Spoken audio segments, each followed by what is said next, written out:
दर्शकवृन्द नमस्ते। Express view च्यानलमा यहाँलाई सबैलाई स्वागत छ।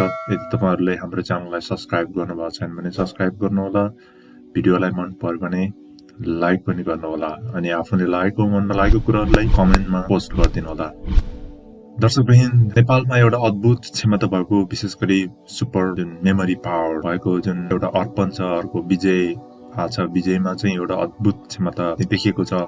यानि कि ठूला ठूला किताबहरुले मिनेटमै कण्ठा गर्न सक्ने जुन उसको अद्भुत क्षमता छ, त्यो क्षमता वास्तवमै भनौं भने नेपालको लागि त्यो एउटा ठूलो प्रपर्टी हो। सरकारले त्यस्तो क्षमतावान, त्यस्तो किसिमको माइन्ड पावर भएको मान्छेहरुलाई संरक्षण गर्यो भने हाम्रो जस्तो गरिब देशलाई अगाडि बढ्नको लागि त्यस्तो माइन्डहरु चाहिन्छ। र त्यो माइन्डहरु भनेको विशेषतः रिसर्चको लागि, हरेक कुरामा, शिक्षा क्षेत्रमा एउटा गुणात्मक फड्को अथवा ठूलो परिवर्तन ल्याउनको लागि महत्त्वपूर्ण भूमिका खेल्न सक्छ। विजयको अनुसार उसको जुन किसिमको फर्मुला उसले चाहिँ क्रिएट गरेको छ, जुन फर्मुला उसले प्रतिपादन गरेको छ, त्यो फर्मुला साँच्चै सुपर लर्निङ भन्दा पनि क्वान्टम स्पिड जुन एउटा लर्निङ छ, त्यसको त्यो स्तरमा उसले जुन शिक्षामा द्रुत गतिमा चाहिँ शिक्षामा फड्को मार्न सकिन्छ। किनकि लामो लाग्ने कोर्सहरु निश्चित छोटो अवधिमै कम्प्लिट गर्ने चाहिँ उसको क्षमताले मद्दत गर्छ हरेक विद्यार्थीलाई। दर्शकवृन्द, त्यसैले पछिल्लो समय आएर अलिकति विवाद जस्तो उसको चाहिँ मलाई अलिकति तनावपूर्ण स्थिति झेल्नु पर्ने हो भन्ने जुन थियो, त्योलाई बिस्तारै हुँदै गउँछ। यहाँको बुद्धिजीवी जो विज्ञानमा विश्वास गर्छन्, जसले चाहिँ देशको प्रगतिमा विश्वास गर्छन्, जसले चाहिँ देशको समुन्नति चाहन्छन्, त्यस्तो मान्छेहरूले चाहिँ विजय साईको जस्तो जुन किसिमको एउटा माइन्ड पावर छ, मेमोरी पावर, त्यसलाई चाहिँ जतन गर्नुपर्छ। यो देशको प्रपर्टी हो भन्ने हिसाबको नछर्लङ्गै बुझेको छन्।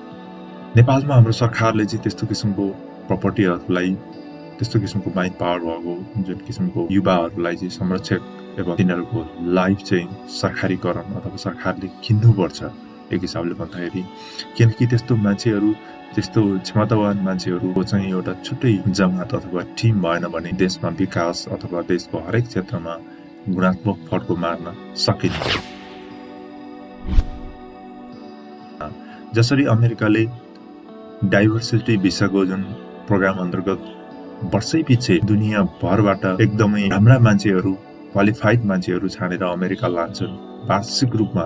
र अमेरिका शक्तिशाली भएको पनि त्यही किसिमको माइन्ड पावरहरुलाई उसले कलेक्ट अथवा संसारभरिबाट उसले आफ्नो देशमा बोलायो र त्यो देशमा बस्ने वातावरण मिलाएको छ।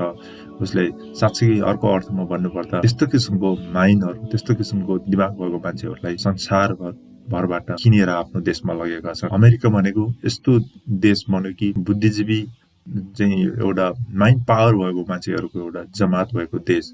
त्यसैले त्यहाँको हरेक क्षेत्रमा उनीहरूले विकास गरेका हुन्। किनकि उनीहरूको माइन्ड पावर, उनीहरूको सोच भनेको वर्षौं पछिसम्म उनीहरूले सोचेर काम गर्छन् र त्यस्तै किसिमको सिस्टम बनायो।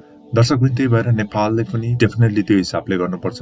जुन विद्युत वर्गहरूको एउटा जुन सभा सम्मेलन, पत्रकार सम्मेलन गरेर भने नेपालमा हामीले हाई लेभलको टेक्नोलोजी, हामीले सबभन्दा राम्रो चीजहरुलाई अनुसरण अथवा अवलम्बन गरेर हामी नेपाललाई शक्तिशाली हाई लेभल बेस्ट कन्ट्री चाहिँ बनाउन हामी अगाडि बढिरहेको छौं भन्ने एउटा कन्सेप्ट, एउटा स्पिकिङ आछ। साह्रै नै खुसी लाग्ने कुरा छ। त्यसमा चाहिँ हामी सबैले सहयोग गर्नुपर्छ। किनकि हामी जस्तो अवस्थामा भए पनि हामी पनि भन्न सकौं कि we are the best in, at least Asia or best in world। त्यो हिसाबले चाहिँ हामीले यस्ता माइन्ड पावर भएका युवाहरू, यस्ता किसिमको जोश जाँगर भएका युवाहरू, विभिन्न समाज सेवा, निस्वार्थ समाज सेवाको लागि लागेका सामाजिक अभियन्ताहरू, पत्रकारहरू, जुनसुकै वर्गका मान्छे भए पनि हामीले त्यस्ता मान्छेहरूलाई चाहिँ, त्यस्ता व्यक्तिहरूलाई, त्यस्ता युवाहरूलाई चाहिँ हामीले सधैँ सर्वदा समर्थन एवं उनीहरू सहयोग लागिरहनुपर्छ।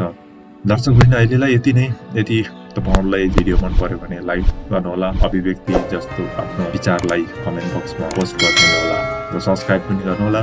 हस् त, अहिलेलाई यति नै। जय देश, जय नेपाल।